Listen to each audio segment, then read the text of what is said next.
Super Saiyan 3. You either love it to death or you want to burn it in fucking hell. So, apart from losing my ads, I have to make a video on something controversial. And what better to make a video on than Dragon Ball Z's very own Super Saiyan 3. And this is about to be a power scaling video, so watch out. It's not about Vegito, that shit doesn't make sense. Neither does this. It's in the game, so it's okay. And Vegeta, that's next video. But yeah, today's video is about Gotenks and how he measures up to everyone else in Dragon Ball Z. Remember to subscribe and hit the notification bell to stay up to date with all my content.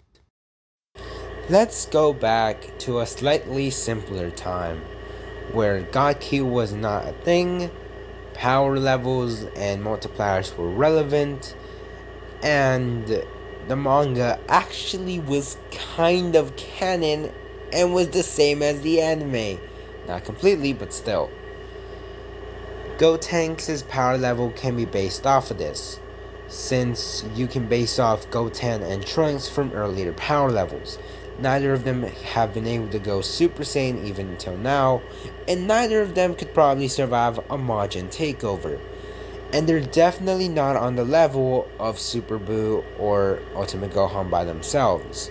So I would say that they're around Android Saga level, or mid to high range Android Saga level. Since Android 18, with moderate, not intense training, was able to fight both of them at the same time while still restraining her power. So I would say that they're about that level.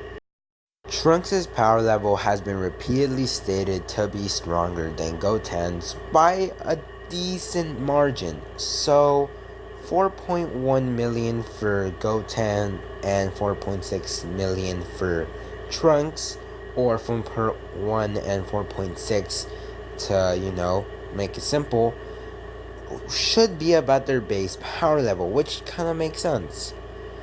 You can just multiply that by 50 to get their Super Saiyan transformations. But something else of note that I wanted to add into the video real quick is that both of these kids have not been shown to go into the grades. And this is quite odd to me because with a power level around this, they should have stumbled upon a similar ideology that they can push their bodies into a higher level. And this only goes further to show that Gotenks, even Fuse, has very little knowledge of battle and relies more on power. The only real,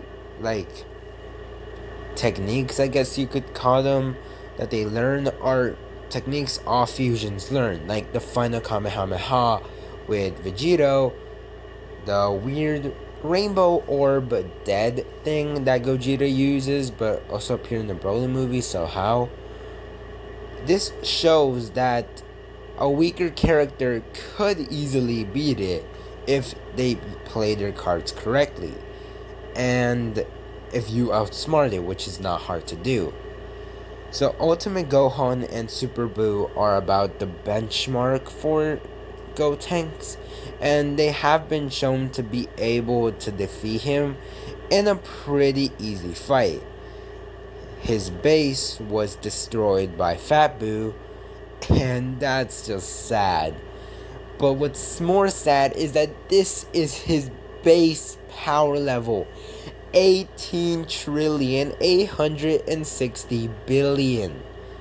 This is the power level of the same guy that got destroyed by Fat Buu. I'm sorry, Gotenks, but you are depressingly sad. You are a fusion with a base of 18 trillion, and yet it's been shown that Goku and Kid Buu, most likely, plus Super Buu and Ultimate Gohan, could easily clap you. That's just sad. I'm pretty sure Vegeta Super Saiyan 3 would be around the same level, so yeah, that's also something else I want to do. But just because of the introduction of higher levels, of power, they are slipping further and further behind, story and narrative wise. Eventually, I'm pretty sure there's just gonna be another pile in the grave of Dragon Ball characters.